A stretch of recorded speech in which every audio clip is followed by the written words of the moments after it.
Wave Plus na lang. Hindi ka tumatanda, Raya. Vampira. Vampira ka pa. Hindi naman. Grabe Hindi nga, ka anong naman. secret? Sip-sip ng dugo. Diyos. Kaninong dugo ba yun?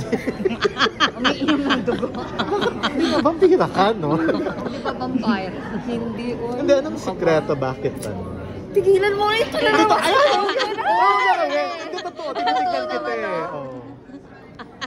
Vampira. Ewan ko sa'yo, hindi ko na ilalike yung Instagram mo. Pinapalo pa naman kita. Sige na nga, ano sa tingin mo? Sekreto, bakit?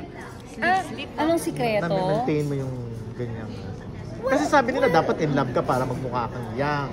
Hindi naman kailangan. Kaya nga. Kaya so, ano nga siya? Minsan magiging stressful pa pagka pag may jowa kasi 'di ba nag-aalaga ka pa. Ito siguro I just love what I have now. Na even if I'm single, kumbaga hindi walang love life. Enjoy ko yung mga anak ko, enjoy ko yung mga friends ko.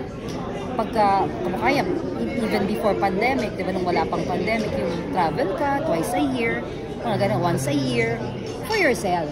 Kumbaga pala, yung ikaw muna, priority talaga. Pero matagal na rin, ano? Ilang taong ka na? 2014 pa yung last relationship. Ano na nga? dinesisyonan mo ng ganyan? Or kung may dumating, open pa rin Kung naman? may dumating siguro, pero hindi siya priority. Alam mo yun yung, kahit walang dumating, okay lang ako, Pero Ana. oo, nasanay ka ng single eh. Pero nakikipag-date Saka ka masabi naman. ako, well, lumalabas with friends, pero hindi, wala ako natatype. Wala akong, hindi, siguro choosy na rin lang. Or siguro na-traumatize na rin sa yung magmamahal ka, tapos ang ending, wala rin naman. So, at least nagmahal ka. Okay. At least nagmahal ka. Naging At saka masaya ngayon, na. masaya ka.